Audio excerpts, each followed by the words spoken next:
And I just want to say that J. Michael Sturdivant catch was a catch, and the refs fucked us. They took that play away from Florida. I don't use the refs as an excuse. The refs genuinely make things harder on teams than they need to be. There needs to be a review committee where we review the refs' calls. Why the fuck are we beholden to what these random human beings call? Who the fuck is this guy? I don't care how much experience he's got. Even coaches with a bunch of experience get fired. What are we doing? This game is so elegant that we got graphics on the screen, on the fucking screen while they're playing. We got graphics on the fucking screen on the players, sometimes making the players look like it's fucking Madden. And we can't challenge refs' calls? It's bullshit, bro. It's bullshit. What's going on, everybody? My name is Daniel Augustin. This is multi-hyphenate AF. I'm getting ready to break down the Gators versus Georgia in the greatest outdoor cocktail party, the last one that's going to be played in Jacksonville. But before I do, please just do me a favor. Just kindly tap that subscribe button. You ain't got to smash it. You ain't got to do nothing like that. You ain't got to target it. You know what I'm saying? Get kicked out of the game, kicked out of the video, kicked off of YouTube. You ain't got to do nothing like that. But just kindly just tap it. And then that way me and you going to be locked in moving forward as we break down the rest of this season and beyond. Now, disappointing, all right? I picked the Gators as soon as this game went awry. The whole parlay was off, okay? Did pretty good on my picks, though. Peep the picks. I went like 8 for 10, okay? But I missed this game. I missed the University of Miami, but I went 8 for 10, okay? I mean, come on, all right? Come on. So listen, let's talk about it. There's a lot of things that I want to talk about. I want to fit all this within a 10-minute span, so I'm going to hit it, all right? This is going to be a very quick pace offense, all right? Death by 1,000 cuts. So off the rip, you can tell Napier wasn't in the building. How? Not necessarily in the statistics, because, you know, we still only had 166 yards passing, but you could tell it wasn't there because we actually threw the ball to Trey Wilson for once. I am a big fan of Trey Wilson. I call him the baby Percy Harvin. He needs some reps. For whatever reason, Napier was working hard at making sure Wilson did not see the ball, making sure the Gators offense did not get the impact of this player. But in this game, for some reason, all of a sudden, he's getting target after target after target. Let's talk about it. Off the rip, I think Lagway looks better when he's on the run. The Gators need to do more getting him on the run, but I think defenses need to see him as a threat. And it's hard for defenses to see him as a threat because he's not that much of a threat when he's running the ball and he's kind of going one-on-one with somebody for whatever reason. He's got the body of somebody like Tim Tebow, size-wise, weight-wise, height-wise, but he does not have that same kind of mindset, so to speak. He doesn't have that same kind of coordination. Like, I would love for DJ Lagway to be training with Tim Tebow or talking, mentored by Tim Tebow, because he could be that physical player, physical quarterback that makes people afraid of him running and making them run up to try and gang tackle him, which leaves opportunities like what we had when he went deep to Trey Wilson. He was rolling out, and it's because he was rolling out and those safeties from Georgia were kind of keeping an eye on him, because in this game in particular, you're more emotional. You want to make a play. So to make a play, you're thinking you got to be overly physical, and they see him rolling out. And they stay stuck in their place just trying to stay close to him. They know he's not the fastest guy, so they don't just sell out to him. But because they stay stuck, here comes Trey Wilson from behind their head.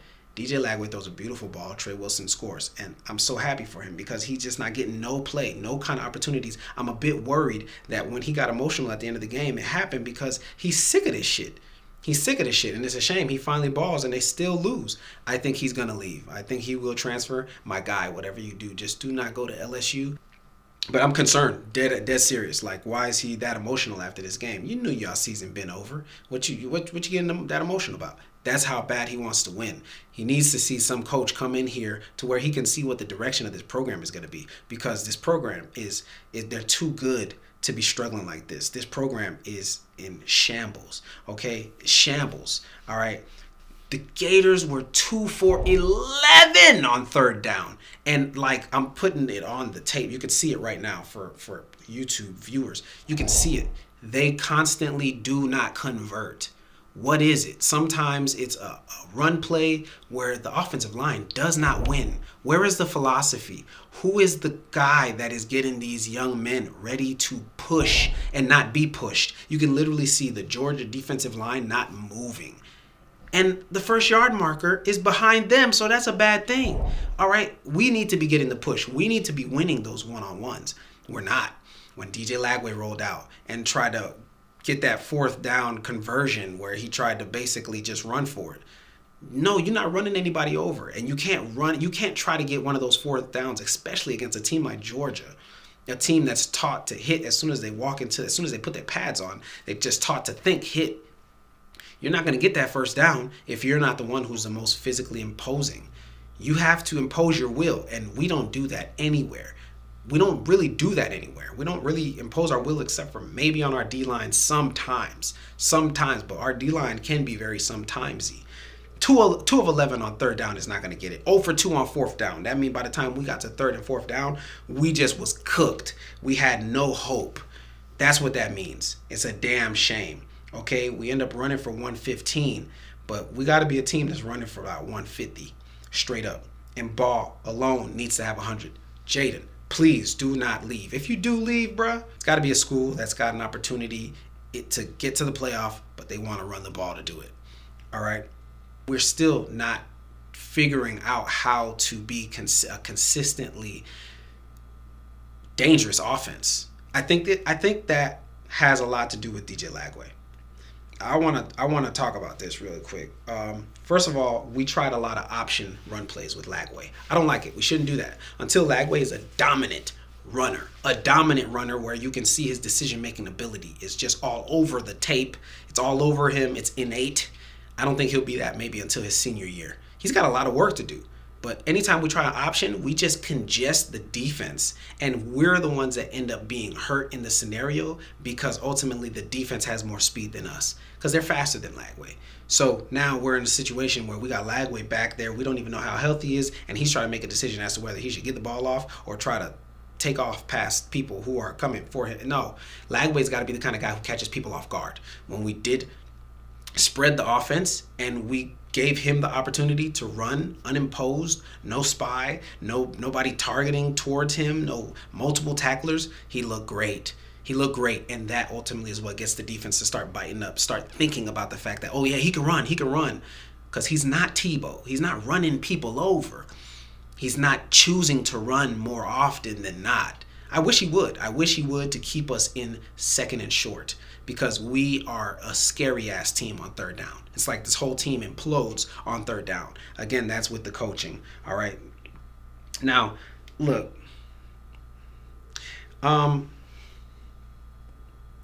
Something's up with Lagway's athleticism. Like the way I saw him slip in the grass. That was one of our third downs. Why is that one of our third downs? Probably because he's striding too damn far. We got to get somebody to clean up his backdrop. The way he drops in the pocket, he gets a little too wide with his base, and I think it harms him. It harms his escapability.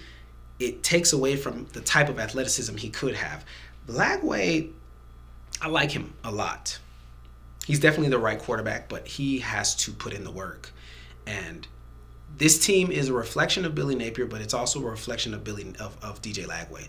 I know who Urban Meyer was. I know his energy, but at the same time, I also know who Tim Tebow is and was, and I know his energy, and he was a coach on the field. The team knew that they were led by Tebow on the field, Meyer in practice. So there was just no miscommunication of where leadership was supposed to come from or where the main voice was supposed to come from.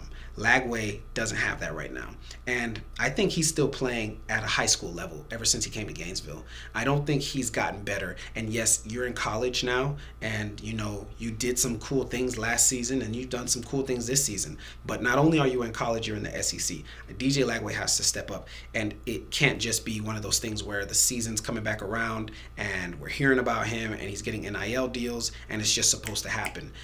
We need to be hearing about DJ Lagway's development all season, all off season. He needs to be getting better all off season. I think he should come in next year having lost 10 pounds of fat and gained 5 pounds of muscle. Lagway has to improve, and if he does not improve, this Gators team will not improve. Okay, this Gators team, they're only going to be as good as he can get to in the off season. He's got to be connecting with these guys. They need to be a core group working with each other like crazy, and he needs to be training, some kind of training where his body is getting right. All right?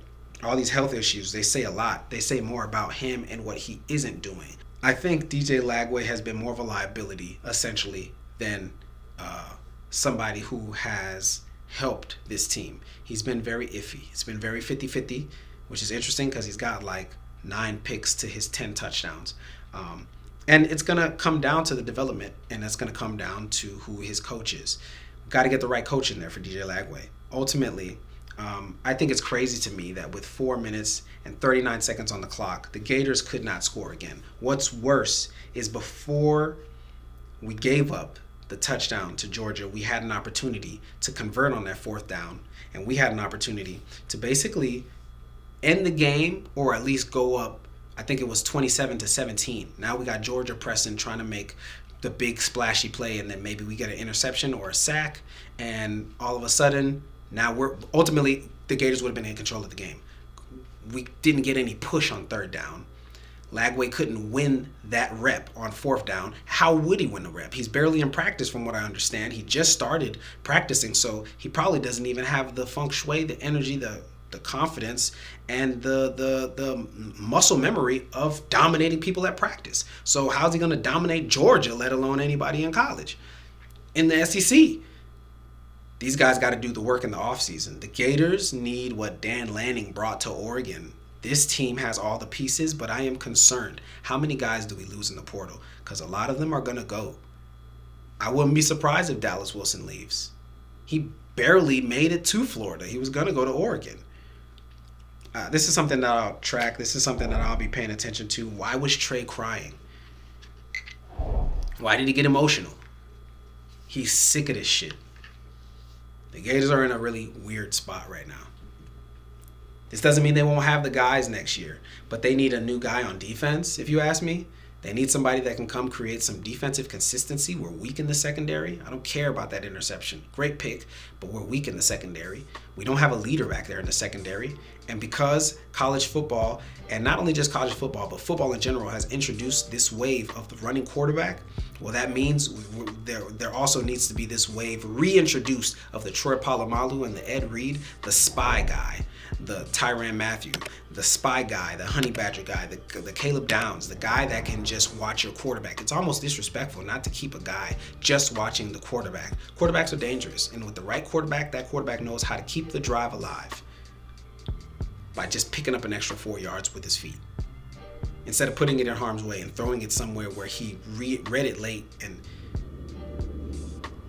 we're going to see. This Gators team is in a very interesting place right now.